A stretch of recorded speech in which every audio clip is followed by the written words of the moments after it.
250 ઓફિસનું શું કહેશો?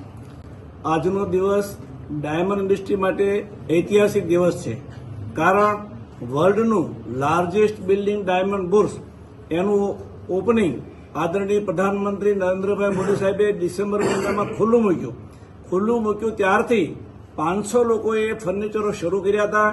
આજે અષાઢી બીજ રથયાત્રાના પવિત્ર દિવસે 250 ઓફિસના ફર્નિચરો પૂરા થતા આજે એના ઓપનિંગ થયા છે. આપ જોઈ રહ્યા છો 10,000થી વધારે ડાયમંડ ઇન્ડસ્ટ્રીના વેપારી દલાલ મિત્રો આજે બુર્સની અંદર હાજર છે. ખૂબ ઉત્સાહનું વાતાવરણ છે, કારણ કે ડાયમંડ ઇન્ડસ્ટ્રીના સભ્યો માટે જે કાંઈ વ્યવસ્થાની જરૂર હોય છે એ અમારી કમિટી તમામ રીતે તૈયારી બતાવી છે. દાખલા તરીકે દલાલ મિત્રોને હીરા બજારમાંથી અહીંયા આવવું હોય તો અમે આજે બસો પણ મૂકી દીધી છે. મૈધરપરા અને મિની બજારથી રોજે રોજ બસ પણ સવાર સાંજ દર 1.5 કલાકે બસ આવશે એ વ્યવસ્થા કરી છે. બીજું, નાના ઓફિસ ધારકો, દાખલા તરીકે ડાયમંડ બુર્સની અંદર 1,00,000 ફૂટ, 50,000 ફૂટ, 10,000 ફૂટ ને 300 ફૂટની ઓફિસો છે.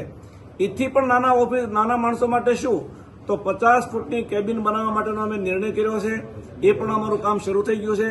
એથી નાના માણસો જે કેબિન પણ ન રાખી શકે તો એના માટે ટેબલ ઉપર બેસી અને પોતાનો ધંધો કરી શકે એવી વ્યવસ્થા પણ કરી છે. એટલે ડાયમંડને લગતા કોઈ પણ પ્રશ્ન હોય તો ડાયમંડ બુર્સ સોલ્વ કરવા માટે તૈયાર છે. અને એનું આજે વાતાવરણ દેખાઈ રહ્યું છે, આજે એટલો ઉત્સાહ દેખાઈ રહ્યો છે.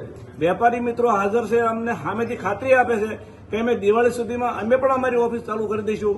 એટલે અમને ધારણા છે કે દિવાળી સુધીમાં 1,000થી ઓફિસો ધમધમતી થશે અને મોટો કારોબાર અહીંથી શરૂ થશે એવી અમને આશા છે. અસ્તુ. કાકા, કેટલાય રત્ન કલાકારો બેકાર બન્યા છે, એ લોકોનો સર્વે કરીને એ લોકોનું ખાસ ધ્યાન આપવામાં આવશે ખરું? રત્ન કલાકારો કોઈ બેકાર છે જ નહીં, કારણ કે રિયલનો ધંધો પણ છે અને લેબરનો ધંધો છે. કોઈ રત્ન કલાકારો કોઈ ઘેરે બેઠો એવો દાખલો નથી.